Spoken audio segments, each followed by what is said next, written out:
ये किसान भाइयों के लिए नहीं है, ये उन बहरूपीय किसानों के लिए है जो किसान भाइयों के आड़ में आके आंदोलन करने तो आ जाते हैं, लेकिन उनका बैकग्राउंड अगर आप देखेंगे तो वो वाड्रा टाइप किसान है, तो उनको तो मसाज की जरूरत पड़ेगी, वो तो देसी रोटी खाएंगे नहीं, उनको पिज्जा की जरूरत पड़ेगी। ऋषभ जी, आप किसान आंदोलन को किस तरीके से देखते हैं? लगभग पूरा 1 महीना होने वाला है और अलग अलग लोगों के अलग अलग जुट यहाँ पर आके शामिल होने लगे हैं। क्या सरकार इसमें कोई बीच का रास्ता निकाल पाएगी?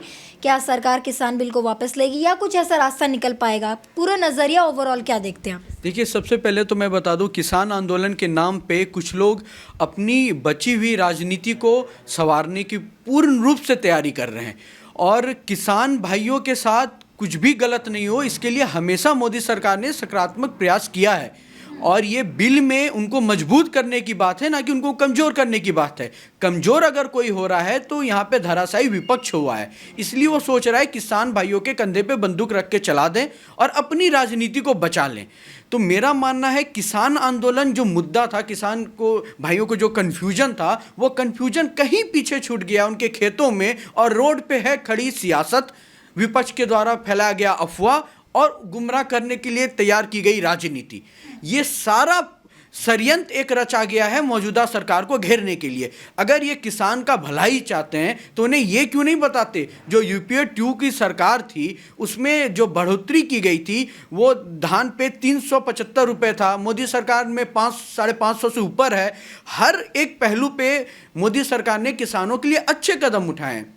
आप बीमा को देख लीजिए, आप क्रेडिट कार्ड, कृषि के लिए क्रेडिट कार्ड को देख लीजिए, डायरेक्ट खातों में पैसे देने की बात देख लीजिए, लेकिन उनको सही चीज़ों को ना बताकर गलत अफवाहें फैलाना और एक माहौल तैयार करना आंदोलन का, ये मुझे लगता है कहीं ना कहीं किसान भाइयों के लिए जो बुनियादी डिमांड है वो पीछे छूट जा रहे हैं, और उन्हें गुमराह करके अपनी राजनीति बचाने के लिए सामने वाले कांग्रेस पार्टी ये नया षड्यंत्र लेकर आई है।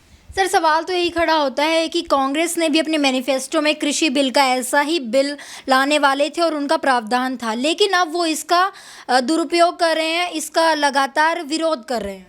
देखिए, कांग्रेस हर वो काम करने का प्रयास कर रही है जिनसे उन्हें लग रहा है कि हमें कुछ मुद्दा मिल जाए जिससे हम कहीं विपक्ष हैं ऐसा दिख जाए देश में।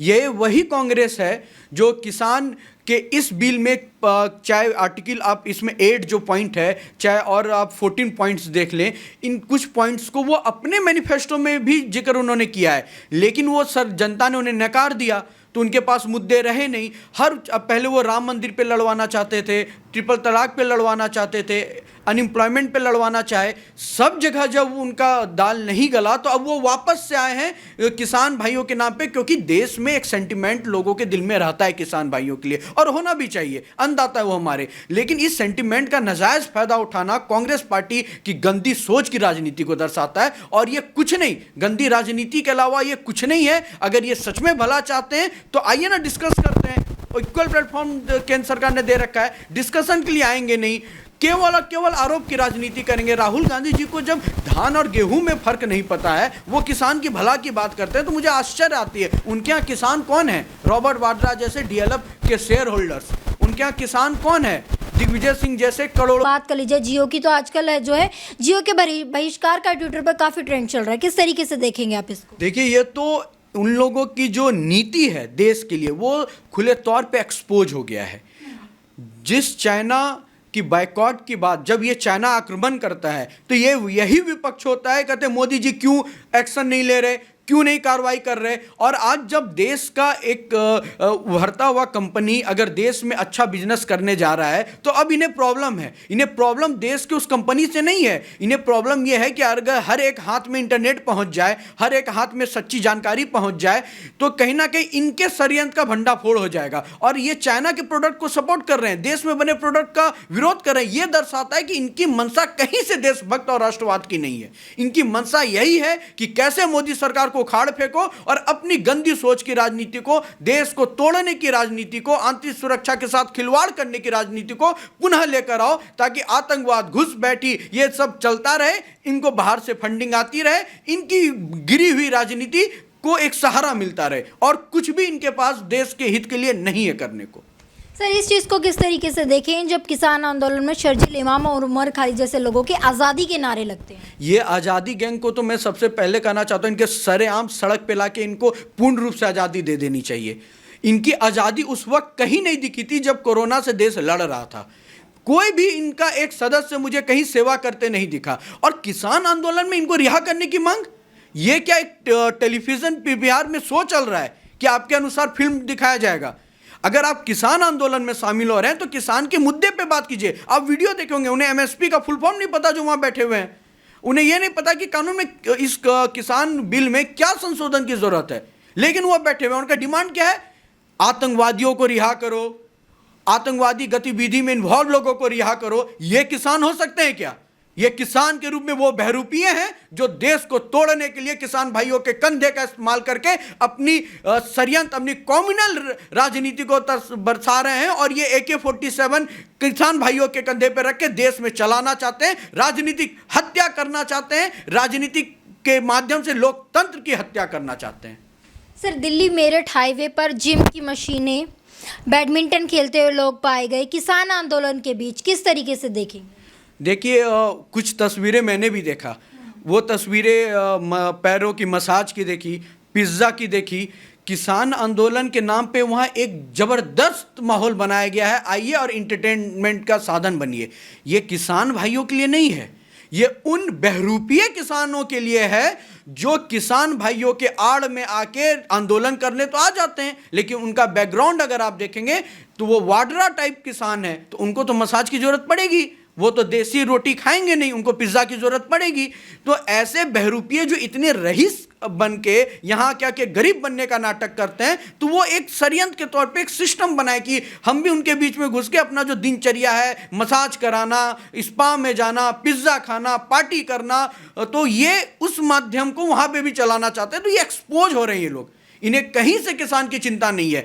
जो सच में किसान है, जो किसान प्रॉब्लम फेस करता है, उसे मोदी जी पे भरोसा है और मोदी जी पे विश्वास है, और वो खेत में मेहनत करता है, मंडियों में अनाज लेके जाता है। और मैं आपको बताता हूँ, मैं झारखंड से आता हूँ। झारखंड में किसान आंदोलन के लिए एक दिन बंद की बात की गई थी 8 तारीख के आसपास। वहाँ पे जो किसान गरीब आते थे सब्जी लेकर बेचने के लिए, उन्हें मार रहे हैं। जिस किसान के भले के लिए आंदोलन कर रहे हैं, उस किसान को सब्जी बेचने नहीं दे रहे हैं। ये कैसा आंदोलन है आपका? तो इनके दोहरे चरित्र को ये उजागर करता है।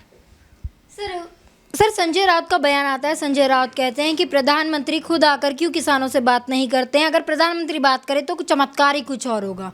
किस तरीके से देखेंगे इस बयान को? देखिए, मैं आपको बता दूं, संजय राउत जी की बात को देश अब सीरियस लेना छोड़ दिया है, और उनको एक मतलब उनको आप एक कार्टून प्रवक्ता के तौर पे दो लोग देखने लगे हैं।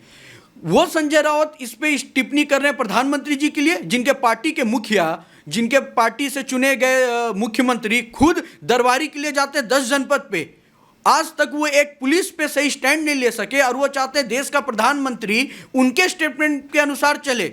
देश का प्रधानमंत्री जाए या ना जाए, हर रूप से वो किसान के साथ खड़ा है, और उनके प्रतिनिधि आए दिन किसान भाइयों के बीच में जा रहे हैं, और उनके प्रतिनिधि के तौर पे हर एक इंसान वो सकारात्मक प्रयास कर रहा है जिससे किसान भाई को लगे वो अकेले नहीं है। देश का मुखिया उनके साथ खड़ा है, हर पल खड़ा है, और उनकी बातों को समझ रहा है। तभी जाकर उन्होंने वार्तालाप की बात भी कही।